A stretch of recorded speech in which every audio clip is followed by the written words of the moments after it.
শ্রদ্ধা জানাচ্ছি আমাদের নেতা, যিনি ৭১-এর মুক্তিযুদ্ধের সময় স্বাধীনতা ঘোষণা করেছিলেন, শহীদ জিয়াকে, যার নেতৃত্বে আমরা জাতীয়তাবাদী দল গঠন করেছি। সেই দল আজকে বাংলাদেশের সবচেয়ে জনপ্রিয় দল।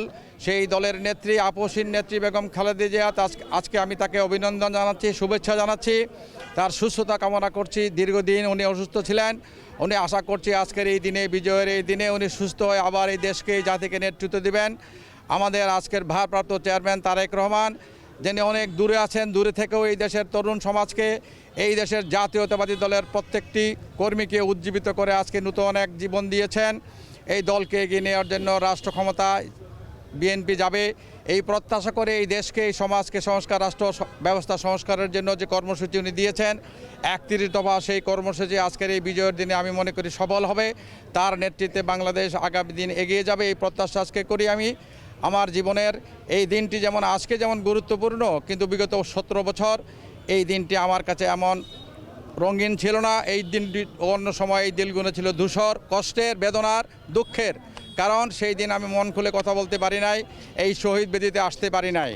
কারণ আমি মামলার জর্জরিত ছিলাম, আমার কোনো স্বাধীনতা ছিল না কথা বলার, আমার কোনো সুযোগ ছিল না শহীদ বেদিতে আসার। তাই আজকের এই মুক্ত জীবনে আমি অত্যন্ত আনন্দিত, আমি গর্বিত।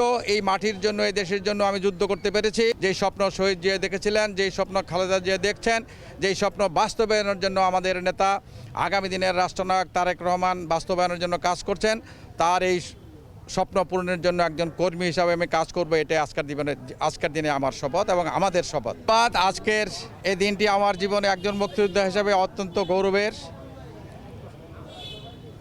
আজ থেকে অনেক দিন আগে, যদি অনেক রিউন্ড করতে যায়, আমার ব্যক্তিগত স্মৃতি ১৯৭১-এর এই মুক্তিযুদ্ধে আমি যখন মুক্তিযুদ্ধ করি, সেই মুক্তিযুদ্ধের পরে আমি আজকে আমার নিজ এলাকায়, নিজ গ্রামে, নিজ উপজেলায় আজকে এই শহীদ বেদিতে আমি ফুল দিতে পারবো, এটা আমার জন্য এক স্বপ্ন ছিল, কিন্তু আজকে এই স্বপ্ন বাস্তব।